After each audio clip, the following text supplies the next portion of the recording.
on with the way men are talking to women these days. Like, let me talk about 3 instances where men are saying the craziest things off rip at women in the club. This man walked up to me, we were chit-chatting, small talk. Eventually he asked, what are you doing after this? And I said, I'm going home. It was like 3 in the morning. I go home after the club. He seemed surprised when I said I'm going home, so I asked him why, like, where are you going? And he goes, if I'm lucky, I'm having sex tonight. Okay? What did that got to do with me? Mind you, this is my first impression of you, and I'm just like, oh, okay, I mean, best of luck tonight. Bye. Like, what makes you think I'm going to be the one that you have sex with tonight? So if you look at the number of men that have gone without sex, it skyrocketed after 2008. And this is when we started seeing dating apps and social media on the iPhone. Once that started happening, a lot of in real life interactions started to disappear. Also, teenage pregnancy almost completely vanished. It used to be a huge problem back in the 90s. Teenage pregnancy was like a huge issue. So anyway, so what's happened is the men are less calibrated. They're not good at doing the thing because they don't do it as well. So what they do is either don't approach, or when they do approach, they come off like steel traps. They're just very, very, and shout out to all the Mode 1 guys, because that's exactly what they would do. They would come up to you and be like, hey, I think you're very attractive. Are you down to now? Like, that's how they talk. Like, what the fuck? And then if you don't say yes, then I leave and go talk to someone else. Shout out to Mode 1. Shout out to all the Mode 1 guys. Like, it's madness.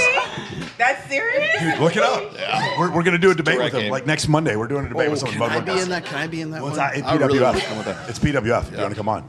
But yeah, that's the thing. Like Mode 1 guys are like Alan Roger Curry, Mode 1 guys. That's what they believe. It's like you tell a woman. At the grocery store? No, you tell a woman when you meet her, immediately you are down for. And I'm not trying to be your play.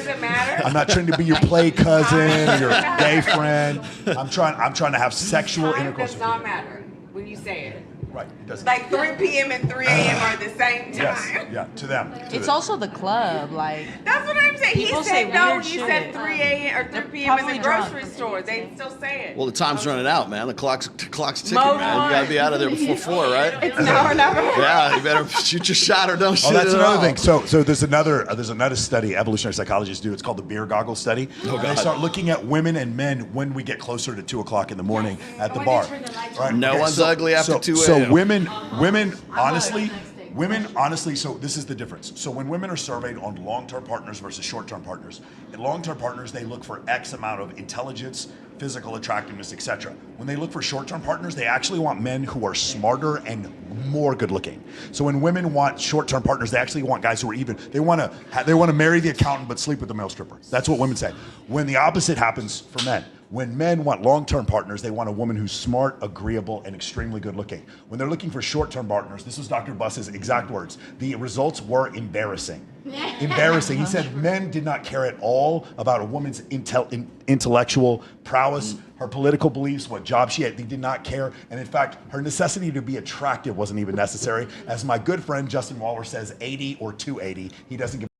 And that's how it was. For men, as they get closer and closer to closing time, the amount, because of the scarcity, the amount that they will tolerate for sex just becomes unbelievable. Dude, I'm telling you, all of us, if you went to college or if you were enlisted in the U.S. Army, let me tell you, there's some stories that I've seen here, some battle axes. 80 to 280? 80 or 280, buddy. But nobody cares. She needs to have that explained.